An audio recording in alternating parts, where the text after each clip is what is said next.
We are live. We are live from the world famous Fadeaway Barbershop, 3400 South Jones, Suite 21. And this is the Cloth Talk Show. I am BI Services, aka Bird the Barber, and this is... It's your boy Lauren the Barber here, man, representing. We have Fadeaway Barbershop, 3400 South Jones Boulevard.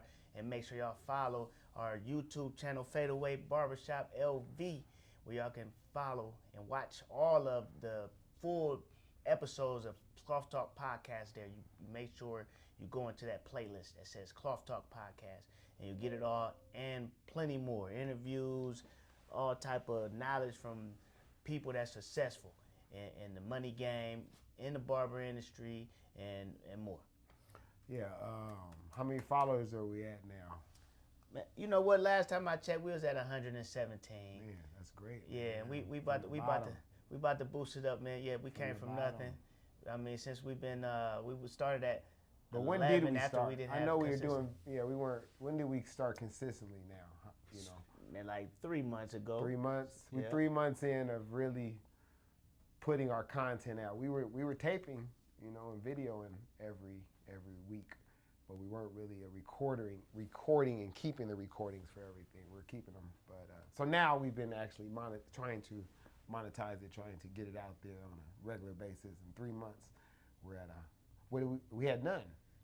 No, 3 months we had 11. Oh, we had 11. We had 11 Okay. subscribers Good. because what we was doing just here and there, you know, people was tapping in, but they didn't, you know, they didn't believe in us because we barely was putting nothing on there. Or let me put it like that, it wasn't awareness that we was even a channel, because you got to keep tapping that algorithm. You got to keep on putting out consistent work so that the algorithm can spread your work, and we wasn't doing that. So, you know, We 10x'd in 3 months. Man, and last week we didn't say it was Martin Luther King. Happy Martin Luther King Day. We were just living it, man. But you know what though? We gonna give it to him right now because he deserved it, and we was applying it. You know what I mean? Because he believed in equality, and we cut all different type of races that day. You know what I mean? And harmony, networking, and. You know, we living out the dream. We living out the last dream too. Right before he got killed, he was talking about finances, man. Y'all tap in and y'all make sure y'all check out his last what I want to say, a discourse. You know, but yeah, So yeah, we definitely wanted to say Happy Martin Luther King because we were on it. You know, I had my son watching some videos because he was wondering. He's homeschooled. And he was wondering at 8 years old, who was Martin Luther King? And I just took it as, you know, well, you don't know who that is? No, he did. So we had the ChatGPT, it got him the best video for an 8-year-old to learn about Martin Luther King. And so I did that day, and I forgot to say Happy Martin Luther King. So yeah, so we're giving him his roses right now. And yeah, everybody, equality, you said financing, and togetherness. Man, togetherness, the main thing. That was the main thing. The way he was able to get everybody together and be on one accord. And the biggest example of that is when they shut down the busing system. They shut down the busing system for a year straight. Damn. Over a year. Where is this? Was this just in the down south states? This where he was at. I believe Memphis it was or something. Or, I think. Well, that's where he got shot, right? Yeah. I think. Man, look here. I'm gonna check it out because I don't want to butcher his legacy. But what happened was you're saying they took the buses away for a whole year. Man, just nobody caught the people? bus. No black people caught the bus for a whole year. They protest. They protest, and this busing system had to acquiesce to them and give them what they was looking for in order for them to start catching the bus again. Man, that's crazy. You know, we that's coming together right there, huh? Man, what? That's more because that's your transportation. What can we do? What can we do right now that would help us in that type of way that we should go on strike? Can you think of something? I'm gonna say this. You know what? I'm gonna shout out. I'm gonna shout out to them Black Panthers. They had to change their name just recently, like yesterday. They changed them to the Black Lions, but you know the guy that leading it right now, he he was a Black Panther all this time, but he decided to stand up for the Latinos for against ICE, where they at in Philly right now, and he went viral, super viral. They still going super viral, but he was saying how it was started, and I remember even seeing it on the Black Panther movie, to where they was trying to unite with Mexicans and other races, just the people that was oppressed. The main thing was about defending oppressed people, period. And even the Rainbow Coalition is what they started in the midst of that as well, and that's what that meant. The rainbow, like all colors of people. They just standing up for the oppressed, and he was uniting people. But the guy that's still living right now, that was one of them, one of the Black Panther, original Black Panthers. He didn't agree. After all the backlash and people breaking it down, he ended up saying, like, no, y'all can't use the Black Panther name anymore. So they changed it to the Black Lion. But what I'm saying, the reason why I said that is that they have a movement of getting people together. And that's definitely a way to get people united, is when you stand up for them during their toughest times, showing people that you care, So yeah, that's what it is. That's what it is. Like, if you're talking about a specific race or whatever the case, like if you want to, stand up for your specific race, what are the areas that you have the most oppression in? And of course, right now, as far as the finances, the entrepreneurship, this is what we speaking to. Starting from the movement with Earn Your Leisure, they recognize that the only way that this movement is gonna move and go to the next level is that we got to learn on how to have our own. We got to learn how to have our own. So I said what we doing is the correct thing, and we just need to get more people on it and see who on it, and just keep going. Yeah. Okay. Bitcoin. Always want to check Bitcoin. 87,000. What you think? Any thought on it? Yeah, man. I mean, as of lately, that 80, this is the lowest it's been for a minute. I went ahead and put $50 on it yesterday. Okay. You know what I'm saying? I was just like, forget it. I got to put something in there because it ain't been in the 80s for a second. I'm gonna put a little something in there because, like we talk about all the time, the habit is most important. Be in the habit of, because if you don't have good habits, you're gonna have bad habits. It ain't no in the middle. You know what I'm saying? If you make your habits intentionally, or you're gonna have habits that you're not paying attention to. We had a nice little strike down. It was at 90 on the 23rd, and by the 25th, it was at 86. That was a nice little strike down. What's that? 2 days? 2 days. It dropped, 90 to 84, 4,000 in 2 days, 2,000 a day. I guess it ain't that bad, but yeah, not compared to the amount, but it is what it is. We got to get in the game. Yeah. Stay in the game. I would, yeah. Remember, this is all not financial advice, right, guys? This is just our opinion. Yeah, let's go over that. Matter of fact, everything that we're talking about it's our opinion, and if you want real financial advice from a financial advisor, that's who you should seek. Somebody that's licensed to give you financial advice. So don't take anything that we say and you go do it blindly. All we're doing is just giving you things to look up. We're giving you topics to look up, relevant tactics, strategies that we're using ourselves, and it worked for us, and that's what you do. You just take that and then you go see if it makes sense to you. You go put it in ChatGPT, you go whatever source of artificial intelligence, what I'm going to suggest, and you go do your own research and see if it's true. And that's it, and that's all.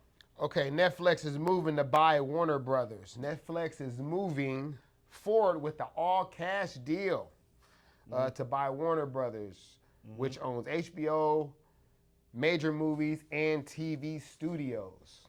The deal is valued at about 80 billion plus. 80 billion plus us? Yeah. Okay, geez. HBO Max, and Warner Studios are included. Cable networks like CNN may be separated. CNN, I'm trying to think what the heck is on CNN. They have anything on? You know what? Good question. Who's I mean, on? sports. On CNN. I think I've been seeing sports on CNN, man. Yeah, have I? I don't know, Like man. what kind of sports? Like I just been going down. I just been going down my timeline for some reason. I think, unless I'm just thinking of ESPN, and that N is throwing me off. Yeah, probably. But CNN is usually I'm thinking politics. of Cameron. I'm thinking of Cameron on that show. I think that was CNN back in the day. Okay. He was talking about he wouldn't tell on his neighbor if they was killing people or something. Yeah, yeah, man. CNN. I can't think of nothing that's on. So they said it may be separated. So anyway, does this help creativity or does it limit it? Does it help creativity or limit it? Like for them to buy the whole Warner Brothers portfolio, you know, as we were just saying, you know, you take the only way you can leverage the knowledge of your ancestors is if you learn their way first. You get what I'm saying? But then you take that and then you do your own research and then you got to apply it to your interests and you know you add your sauce on top of it. You get what I mean? That's the majority of how creativity happens. And they call that a synthetic creativity. If I'm going to the book of Think and Grow Rich, that's when you take the creativity that's already here and then you just add a little twist to it, you know. But then when you talk about the other type of creativity, they talk about a hunch, something that's never here. That's when you talk about real innovation. It never was here, and that's applied to the sixth sense. You got to be tapped in with the ether. You know what I mean? You gotta know how to do that. You know what I mean? And a lot of times that takes 60 minutes of you thinking, nothing else. You get what I mean? And those hunches come. And according to the Phoenix seminar, which is excellent, I suggest everybody, Brian Tracy, is that it works 100% of the time. 100% of the time. You know, so that's another thing too. You know, the artificial intelligence, man. Make sure you get your human intelligence right. The better you are, the better the artificial intelligence is gonna be. You get what I'm saying? But you got to know the different exercises in order to strengthen the muscle of the human intelligence. You get what I'm saying? So I know a lot of people not aware of that, but you know, Phoenix Seminar is where you can learn how to strengthen the human intelligence. You know.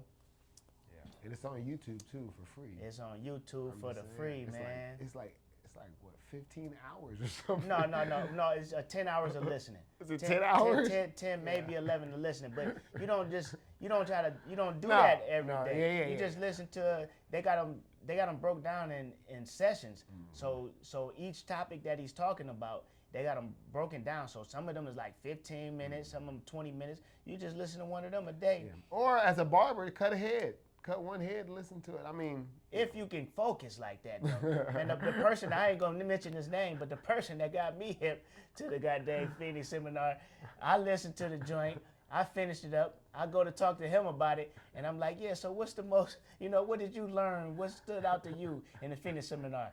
They didn't remember nothing. They didn't remember nothing because you know why? Because they listening to it while they cutting their hair and they trying to focus on their hair because that speaks to the myth of multitasking. It's no such thing. You're dividing your attention. You're either paying attention to this or you're paying attention to that, and you're going back and forth. You can only pay attention to one thing at a time. You know, so that's why that is suggested that when you have a list of priorities, you knock them down one by one. You know what I mean? Get that most important thing done. You know, everything you do it in batches of a time. Block off an hour and you just knock it out, boom, boom, boom, boom, boom, and then move on to the next. You know, that you're gonna be, they say 500%, Brian Tracy, 500% more fast in to achieve that goal than if you were to just bounce from thing to thing to thing to thing. And we talked about that last week, being stable. You know what I mean? Mm-hmm. You gotta find your stability, man. Yeah. But for me, I did do that. I listened to, and you gotta have good customer service. I'm not telling you to just tune out all your customers, but a lot of them at that time, I'm not saying all the customers, but some of the customers I would have, maybe kids or maybe people that did understand that I was trying to learn about financial literacy, I would tell them I'm listening to this book, so I'm not really going to talk that much unless you want to talk. And then I would also listen to the books on breaks and all that. But instead of just sitting there, not saying nothing, let it go in. That can't be your only read of it, but you can go back and listen. You can rewind. You can do all that. I'm just saying, during your time, and like I said, you gotta have good customer service. Now, I'm not telling you to tune out everybody, but some people just don't want to talk. You got some customers that don't want to talk. You got some kids that don't really want to talk. Put it in your ear. Concentrate on your haircut, but you can still be listening in the background of what's going on. You can catch it. Okay, hold on. What did he say? You can screenshot it. Boom. Okay, that was at 1:26. Now you can go back to it later and go back to what you was trying to, just that. That's what I said. Because I did it. So, Yeah, because we can speak to the subconscious mind too, though. That's what you always got to know about learning. Sometimes you just observing it. You listen to stuff as if it was music. It's the same thing, because it's the same thing as a teacher. A good teacher, the majority of the time, you like the way that their voice sounds.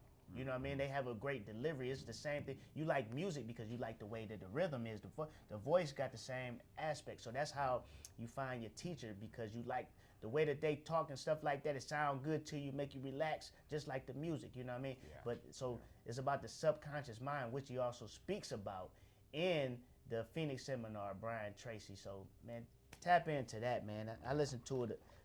I listen to it probably every quarter. I ain't gonna lie to you. So what was your answer? Does this help creativity or limit it? Yeah, no, I think that it helps, because the point that I was making is that you got to know what's here right now, what worked already, and and then you can go up on top of it. Then you can build on top of that. You know what I'm saying? But the reason why they're buying that is because their creativity has proven to work. You get what I'm saying? So it's worth buying. And then you just take that, then you add on top of it, So no, it's being creative, but it's the synthetic creativity that Napoleon Hill is talking about in Think and Grow Rich. Yeah. So you saying it helps. It's going to enhance it. Yeah, it's going to help creativity. It's not going to limit it. Exactly. Okay, yeah. And I would say it's going to help creativity, because creativity. We're looking at who producers, content creators. These are the type of people. Why would it limit them in any type of way? I would think that they would see someone getting the bag, or even the people that have sold their rights to Warner Brothers and all that. I would think that they would see how much the money is getting flown out there, and that would make them want to create even more stuff. And makes the common creator, like us, that are just putting things on YouTube and stuff like that, gives us a dream, what is it called? Set the bar high, something that we can reach for, because we see it's achievable with that. So I would see that would only help creativity. I don't see how it would limit it. How could it limit it? Yeah, I mean, the only way that it would, because this is the argument as well, that people are, brain scientists, valid people, real valid people, Diary of a CEO is a podcast that I love, man. He talks to all the top guys, of right now, but they talk about how the artificial intelligence such as ChatGPT is gonna water down the cognitive power of human beings, because they're gonna be so reliant on that. If you got those people, because you got some people that at school, they don't want to really do the work, so they just gonna be like, ChatGPT, write my report. You know what I'm saying? And they ain't even gonna read it. The teacher gonna ask them what the report about. They ain't even gonna know. You know what I'm saying? Yeah. So you're gonna have those lazy type of people, but then you're gonna have the other type of people that they're gonna use ChatGPT as their assistant. So it can happen the same way with far as the Warner Brothers. They're just fine with using everybody else's stuff, and they don't know nothing about it. It's just like, I'm just gonna dish it out there. You know what I mean? Just gonna make some money, whatever, and they're gonna get interviewed and they ain't gonna know nothing about it. You know what I'm saying? But then you're gonna have the other people, they're really interested, and then they want to learn from the people that were the best that was before them, and then they're gonna take that knowledge and they're gonna leverage it, and then they're gonna take it to the next level. So yeah. Okay, so If the company owns the shows and the platform, who really wins? Shoot, I mean, look here. Ownership is awesome, but everybody ain't ready for ownership. Like, you need a good mentor. What I say a job is all about is a paid mentorship. They're gonna pay you to mentor you. So first thing first, you need to know what you want for your career. Once you know exactly what you want, what you aiming at, what you shooting for, then you should only go and get a job if you got the control. Sometimes some situations are different. Some people just so poor, broke, their whole family, they got to get some money. You know what I'm saying? They just gonna get it however they can get it. But once you get to that point to where you can get a job in the career that you want, and that money that they're gonna give you is sufficient to hold you off for the learning process, you need to get a job aligned with your big goal. You know what I mean? So you're gonna win, is what I'm saying. You're gonna win because you're gonna get paid mentorship until you move on up and until you're ready to be able to be an owner now. Because once you become an owner, now you got to teach. You know what I mean? Because people coming up under you, you making sure that they're gonna get the money, but they also, if they're career oriented people, they're big plan entrepreneur mind state type of people. You got to be able to teach these type of people because they're coming to you for a paid mentorship, like what I said. So, everybody can win. And I'm gonna go back, man. I'm gonna dish out some great books, man. 7 Habits of Highly Effective People. That's where he talks about it's a win-win. You get what I'm saying? But you should never stop. You got to keep on going up the scale. Don't get too comfortable, man. You know what I mean? Yeah. So, what the hell was the question? Okay, so if company owns the shows and the platform, who really wins? Are we talking about like the customer? I mean, I would think the customer wins because we don't have to go pay for Netflix. We don't have to go pay for Hulu and all these other. If one people own all of it, then it'll be on one app and you'll pay one bill. Mm-hmm. So I think the people that win from that is the customer. I think that's who really wins from this. As long as they keep it fair. You know what I'm saying? As long as they don't take advantage of them having a monopoly and then they shoot the price up. Like, you got to come to me. You know what I'm saying? It's a drought. You know what I'm saying? That's when we got to do that's when we got to do the Martin Luther King. You got to do the Martin Luther King. Oh, y'all want to get it for 100? Exactly, right. Exactly. We all got to get on it. Exactly. Let it go down. You got to unify. Know what I mean? Because Netflix right now $24, right? So if they own all of it, and because I think we're paying over $100 when you get all the streaming. Well, definitely if you get like a YouTube TV or something like that. I was just saying just like Amazon Prime and Pluto and Paramount Plus, Netflix, Hulu. I think when you add up all of them, they're probably pretty close to $100. I don't think Netflix would go to $100 with it, but they might, right? I mean, shoot, when folks get that type of power, if no telling what they'll do. Yeah. Definitely they just looking at an opportunity too. They might this is the time. Nobody else is going against us. We got to get it while the getting is good. If somebody jump in, then we'll lower our price. But right now, we got the monopoly. You know what I'm saying? We can charge what we want. Okay, so then at what point does a company become too powerful? At that point, when they have a monopoly, they can move how they want to move. Some will argue right now that Donald Trump got too much power. He's moving and shaking crazy. His personality is what his personality is, but he the type of guy that he gonna use his. You know what I'm saying? Some people got power and then they scared to be bold with it. Like, no, where he can get over at, he gonna get over it. That's why he just was at this meeting of the world leaders in Switzerland the other day called Davos, and that's part of Europe, right? Switzerland is part of Europe. He threatened all of the leaders. You know what I'm saying? And he talking about I'm coming to get Greenland. You know what I'm saying? Like, y'all got to give me what I want. And he like he usually talking. He said Canada is the most ungrateful country, and such. You know what I'm saying? Like it just that's that type of stuff right there though. But the American president, that chair is known as the most powerful chair in the world. You know? Yeah. All right. Yeah, he got some. Trump also got some threatened tariffs on Canada. Yeah. You seen that? Yeah. That's one. That's what I'm saying. That's one of them threats that he had. Man, he threatened. Man. He's wild. Be a wild dude, man. Yeah. All right. So your boy Elon Musk, his lawsuit versus OpenAI and Microsoft. Elon Musk is suing OpenAI and Microsoft, saying the company moved away from helping the public and focused on profit. Isn't that what he's doing? But he's a for-profit business though. Because it was non. It was a non-profit business when they started. It's All right. supposed to. It's still a non-profit business. Oh, right now? Yeah. Aren't they going public? You can go public as a non-profit? But once they're going public, I mean, unless they just now went public. Maybe that's part of it. Maybe they just now went public. But let's see. But anyway, okay, so the lawsuit he's seeking is $79 to $134 billion. He's got to have it.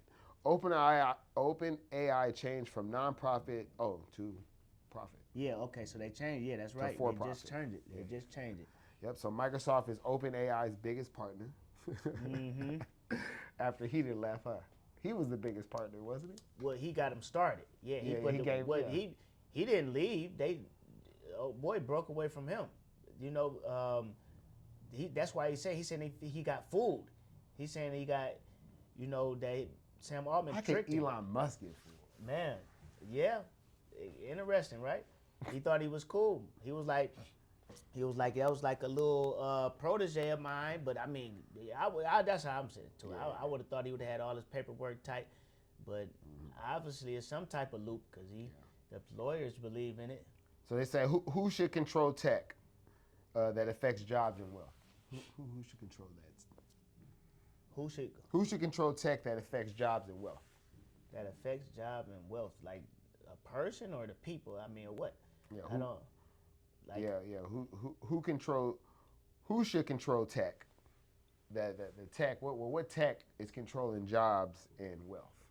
What tech is there out there that's controlling jobs and wealth? Is there any? I mean, a brokerage that's controlling wealth.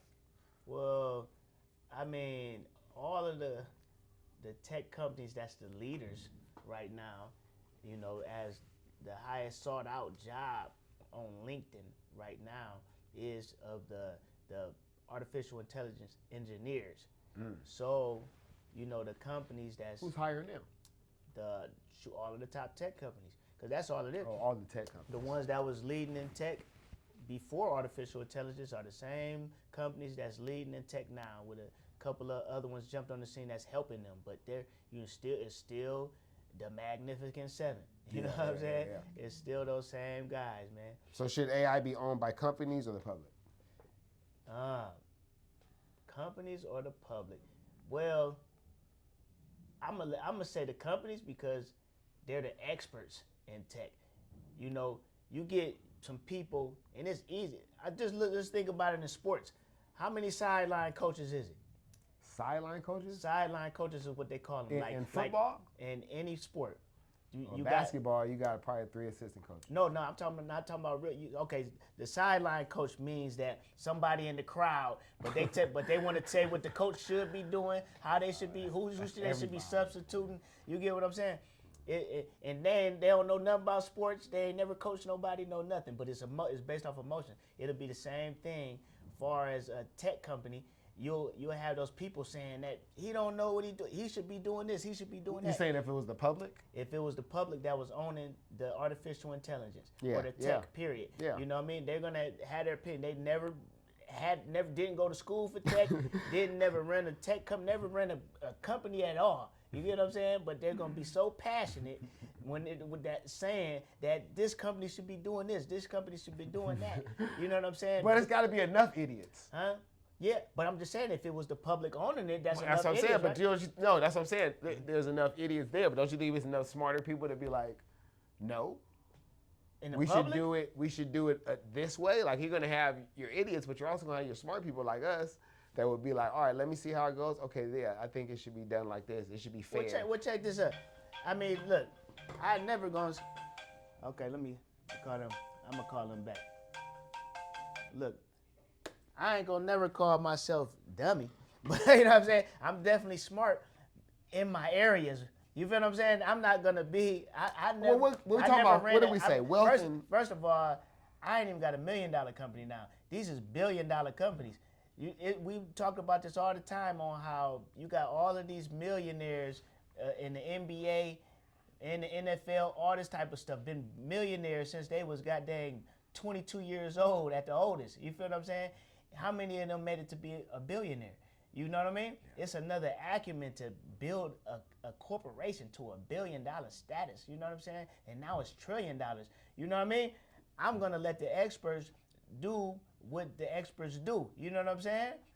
That just is what it is. But you're gonna have those emotional people in the public. The majority of people can't take a business to $1 billion business. So what I'm saying is, it's more people that don't know what they're doing than it is people that do know what they're doing.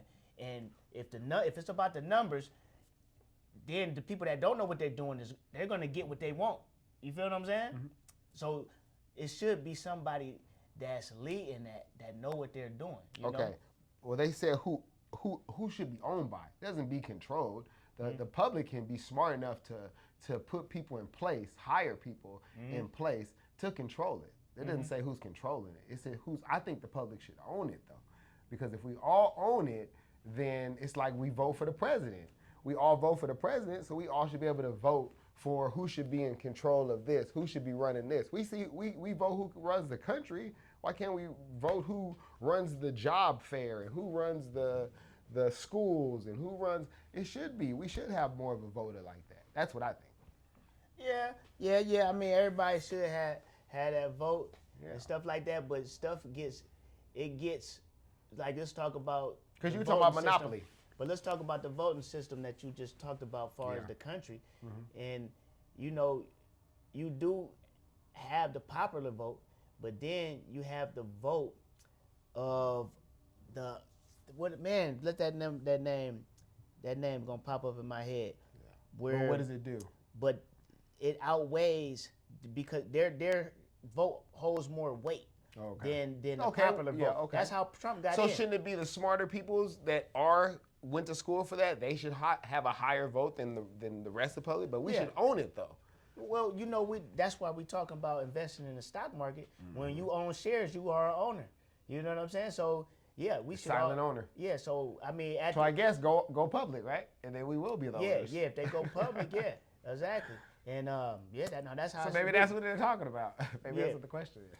Yes. No. So people, definitely. You should always put your investment in on these companies, and that's the beauty of the stock market. You can own a piece of the leading companies in any industry, your favorite companies, all of that. You know. Yeah. You should do that. Yeah. Well, Elon Musk, your boy, he's Tesla taxis. He said they're about to be out by the end of the year. Yeah. So testing already started in some cities. Laws still limit full driverless use. Is that Vegas? No, heck no. Vegas is allowing it, huh? Yeah, they got one. That's what I'm saying. I was watching one this morning. Yeah. So they said some laws still limit full driverless use. Some laws. They didn't say some still states. Limited. Yeah, still limit full driverless use. And Tesla missed past timelines before. So them saying that this is going to happen in 2026 may be a stretch. So is convenience worth lost jobs? Hey, how you doing? Hold on. What up, man? Welcome, man. Fuck, dude, I got so fucked up last night. Dude, I almost canceling your ass. I almost canceling your ass, bro. Hey, look, we doing a little podcast. Yeah, give me like 2 minutes. Huh? Yeah. Look, yeah. Look. Turn around. Look with you. Turn around. Yep. Look. Yeah, we recording right now. Oh shit, my bad. Shout out. Shit. What is? Yo, I got free candy. Go sit down. Sit down. Like that. I'm I gotta sit down, see though. the candy, then I You can give sit him down. the candy. Yeah, you good. Oh, my bad, guys. I didn't fucking want to fuck up your podcast. That's all good, man. We got customers, man. Yeah, man. That's one of our best customers right for there, sure. man. That it just He's is what it one is. of the top notch right there. We man. in action right now, and that just let y'all know, man. We in action right now, and it's a Monday, yeah. and we got customers every Monday, just like last Monday. situation happens, we want to let y'all know we live. Yeah. Yeah. So anyway, so is convenience worth lost jobs? Is convenience worth lost jobs? Oh, far as the convenience of having robo taxis, is what you're saying? So Yes. with that being said, I mean, I'm gonna say, well, it's about efficiency. Yeah. Like if they get these driverless cars down pat, they're gonna take away the regular driver. The regular drivers is gonna be the ones crashing and everything. You know what I'm saying? You feel what I'm saying? Like you could have a law-abiding driverless car, but then you get some drunk driver. You know what I'm saying? Yeah. That run into them. So if everything was all the drivers that we're talking about, the driverless cars, then they're gonna run in harmony. So it'll decrease the crashes, and that's what the Weimer or something like that. I think that's what they call them. What's that company down there that's already been doing this? They're working with Uber Eats, but whatever they're saying, they said they have 9 times of a less chance of their cars getting into an accident than a human driver. So I would say, just for that, the efficiency, the safety and stuff like that, that's worth it. Because look, we got stories up here of Uber drivers killing folks, right? I don't know, man. I don't know about that. They killed somebody. I mean, it was a kid. Like, what'd he do? It was like 11. It was 11-year-old. It was a couple of cases, but I remember the latest one is that it was a Uber driver had a kid in there. Yeah. And then got into an accident. He was a drunk driver. You know what I'm saying? Yeah. Yeah. Like you just like, hey man, you try to get your kid you thinking that's the safe route. Yeah. You feel me? So is convenience worth lost jobs? Yeah. So that's what I'm saying. Yes. Like, it is. I would say it is. It is just based off of the facts and the stats that I just mentioned. It is. And to me, is it worth lost jobs? If it's not my job, that's. I mean, but other than that, I want the look here. convenience. I'm gonna make an adjustment though, man. I want people to bring stuff to me. I want my life to be very convenient. So as long as it ain't my job, I want the convenience. So it's worth it to me, long as it's not my job. And average new hire age is 42 years old. Man, you just missed it. New hires are getting older, making it harder for young workers to enter the job. So average new age rose to 42. And do you think, what happens when experience blocks opportunity? Man, the young folks gotta seek experience. You know what I mean? I'm gonna say they're gonna start working earlier.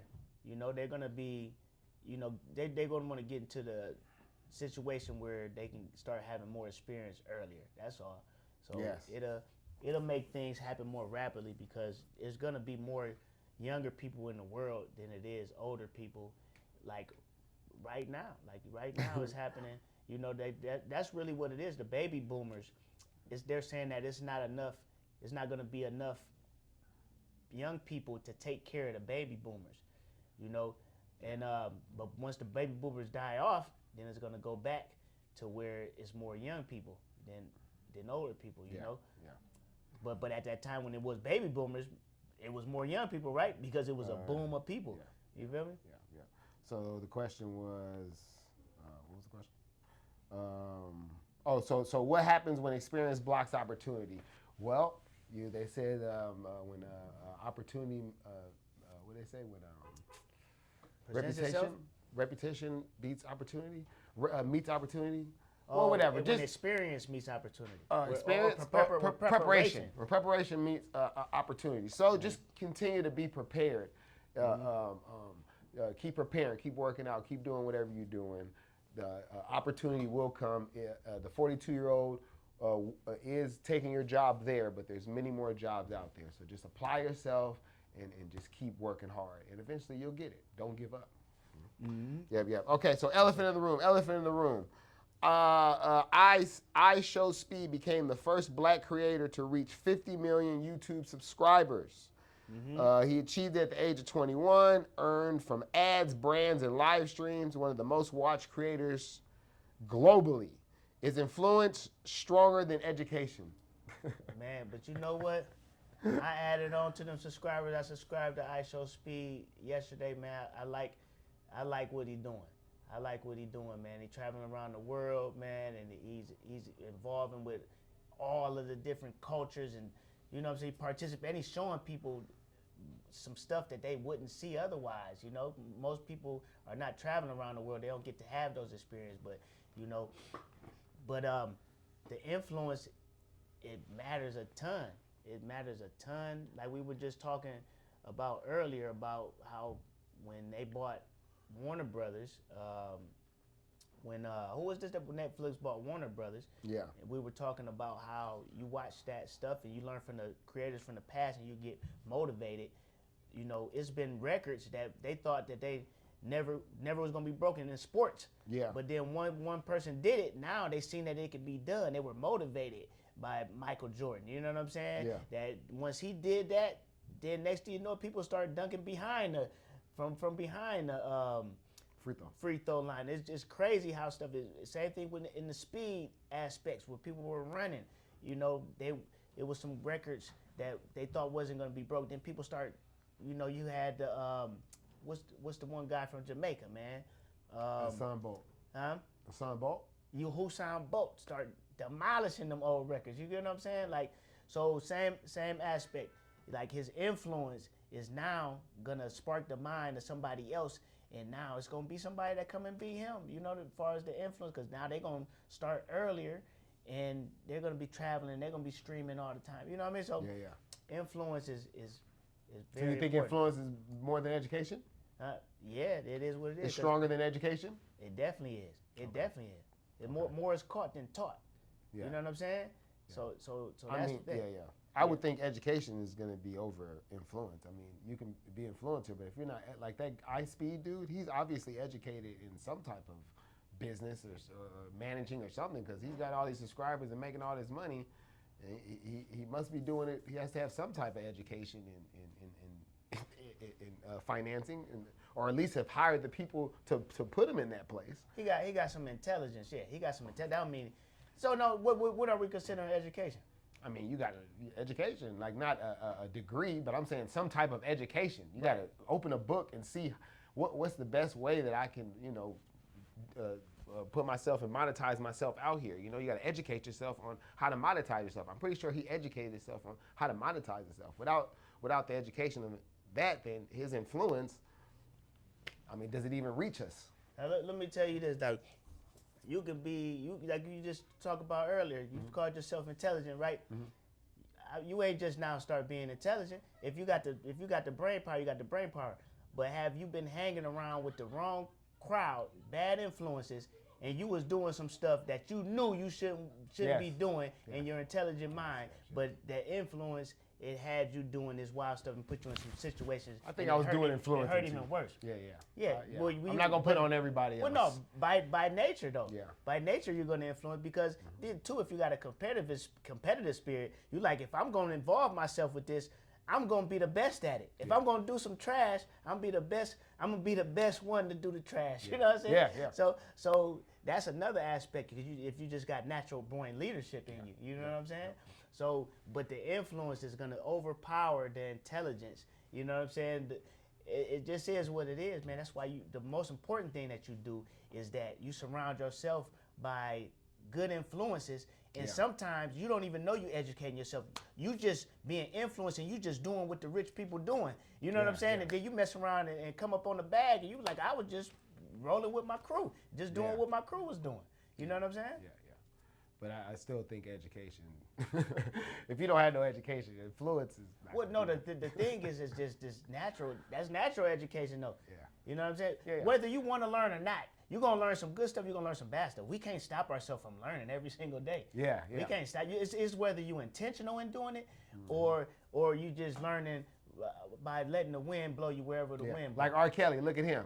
He's a great influencer, but look, he in prison for 30 years, couldn't even bail out. Didn't have the intelligence, didn't have the education to master and own his stuff, you know. So, you know, all the influence in the world. But without the education, you're doing 30 years. But anyway, that's it. That's all. Cloth Talk. Put the financial literacy with the barbering. See you again Monday, 12 o'clock. And that's it, and that's all. Fadeaway Barbershop LV on YouTube. Tap in.